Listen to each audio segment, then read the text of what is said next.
You might have noticed that if you are trying to boil a lot of water, it takes longer than if you only wish to boil a small amount of water. This is all because of something called heat capacity. Keep watching to learn more. Before we get into details, it is important to realize that there is a difference between heat and temperature.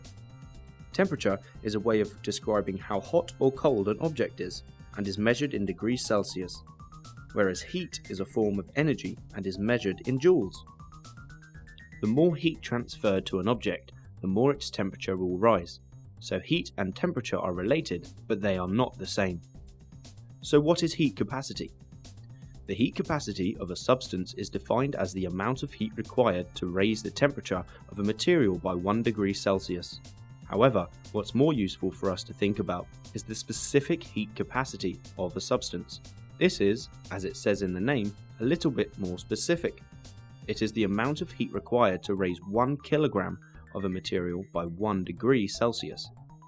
Different materials have different known specific heat capacities, but we aren't always given a table like this, so we need to know how to calculate specific heat capacities ourselves. We have this equation, which can be written as symbols like this. The energy transferred is the heat energy absorbed or released. This equation can also be rearranged. To work out the temperature change, subtract the old temperature from the new temperature. Let's have a look at a problem. Pause the video and attempt to calculate the specific heat capacity of lead. How did you get on? The energy transferred is this, the mass is this, and the temperature change is 10 degrees Celsius. Because it's this, take away this.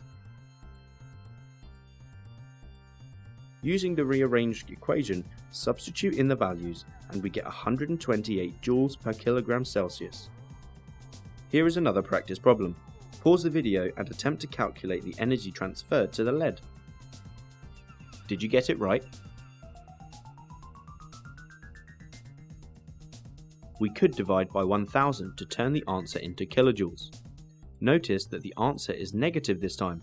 It's because we cooled the lead. The temperature change will always be negative if it is being cooled, and positive if it is being heated.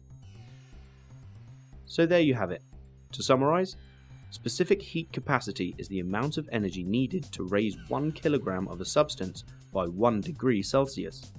It's helpful because it allows us to work out how much energy we need to heat up or cool down a substance to a desired temperature. To calculate it, use the following equation. Please like and share our videos with your friends. If you have any questions that you want help with, just comment below.